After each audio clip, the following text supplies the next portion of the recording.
Estamos con la doctora Susana Aguirre, doctora en Historia de la población de Caranqui. Con ella vamos a tocar el tema sobre la nacionalidad del último de los incas que gobernaron el Gran Tahuantinsuyo.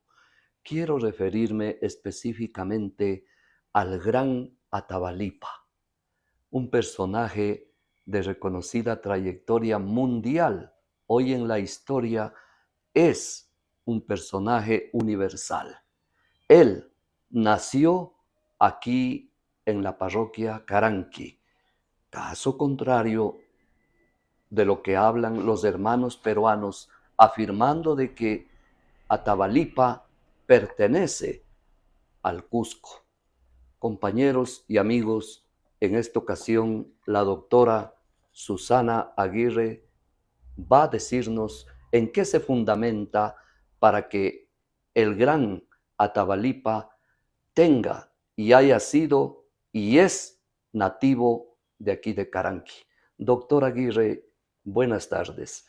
¿Qué nos puede decir respecto al nacimiento y a la nacionalidad de el gran Atahualpa?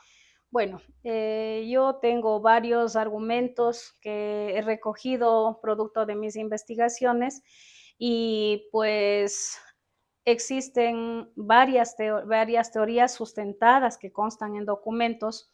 Me voy a empezar refiriendo a la primera, del primer secretario de Francisco Pizarro, que él convivió por espacio de 8 meses mientras Atahualpa estaba preso en manos de Francisco Pizarro, En Cajamarca. esperando en Cajamarca, esperando el rescate. Entonces le tuvieron preso durante 8 meses.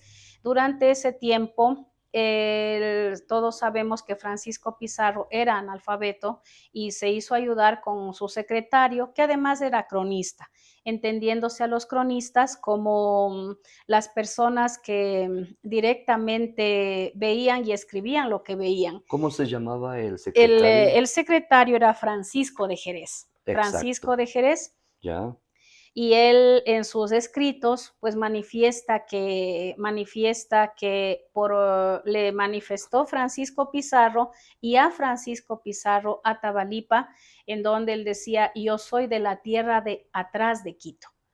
Y el atrás de Quito, luego pues de estas investigaciones, es Caranqui. ¿Ya? Entonces aquí yo tengo cada uno de los argumentos, tengo enumerados Perfecto. el de Perfecto. Francisco de Jerez, tenemos aquí a Quipo Camayos, López de Gómara, Zárate, y qué es lo que manifiesta cada uno de ellos. ¿Ya? Entonces, yo en esta revista pues hablaba acerca de Atahualpa y el origen caranqueño. ¿Ya? Entonces, están ¿Quiénes, todos quiénes, esos quiénes argumentos. fueron los padres de Atahualpa? Bueno, los padres de Atahualpa fue Huayna Capac, y como había la costumbre en esa época, conforme él avanzaba en sus conquistas, era bien visto el tener varias mujeres.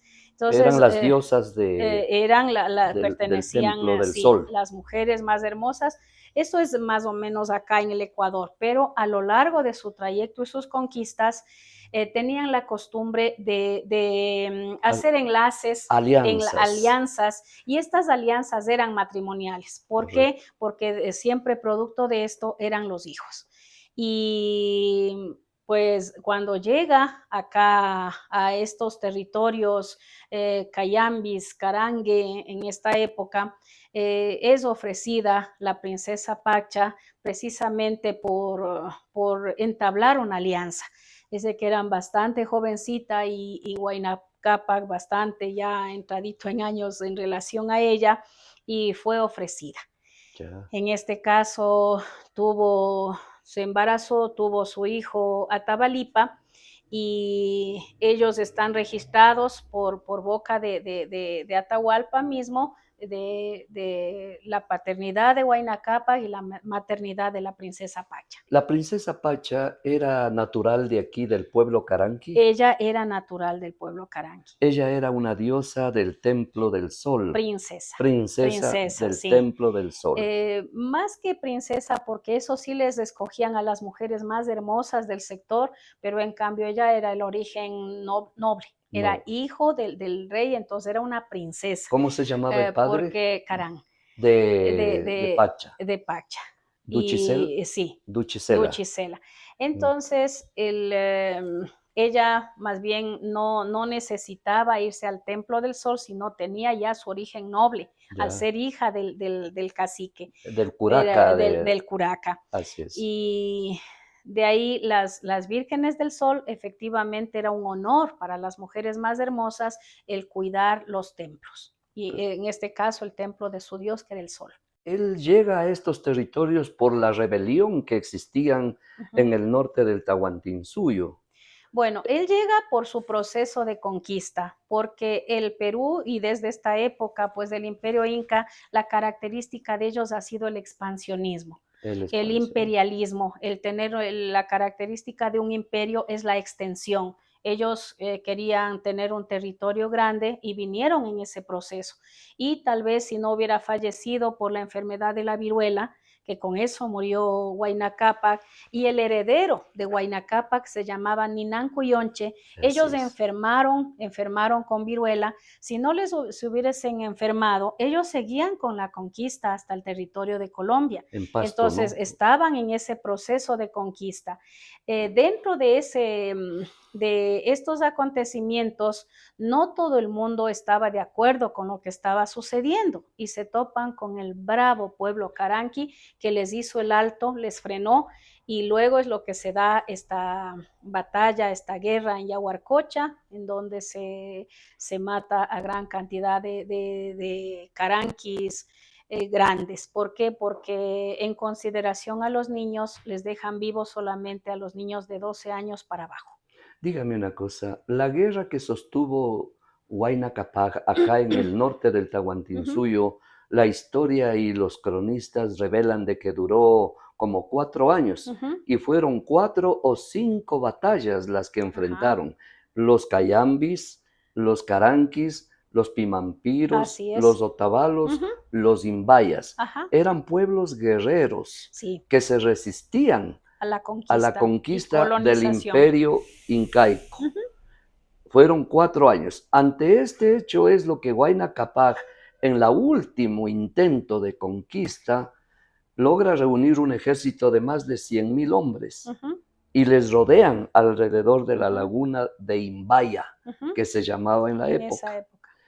Luego pasa a llamarse Lago de Sangre, porque ahí le sacrificaron a los guerreros. Es el bautizo del lago, claro, que tenía otro ¿Usted, nombre. doctora Aguirre, considera de que debe haber un monumento en Yaguarcocha en honor a los bravos guerreros que resistieron a la conquista incásica?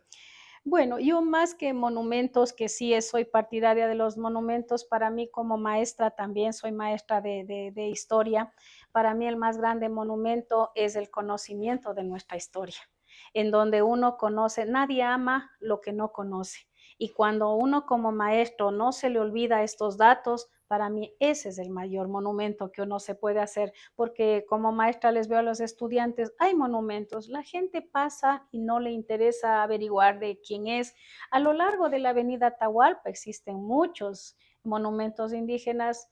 Le pregunta a un estudiante, a un joven, ¿quién es? O sea, el monumento ahí no sirve, no puedo decir que no sirve, ¿no? Pero no se le da el uso que debe ser el uso histórico. Entonces, para mí el mayor monumento es esto que estamos haciendo, socializando la historia a través de entrevistas, de diarios y la enseñanza de los maestros de historia también que compartan con sus estudiantes.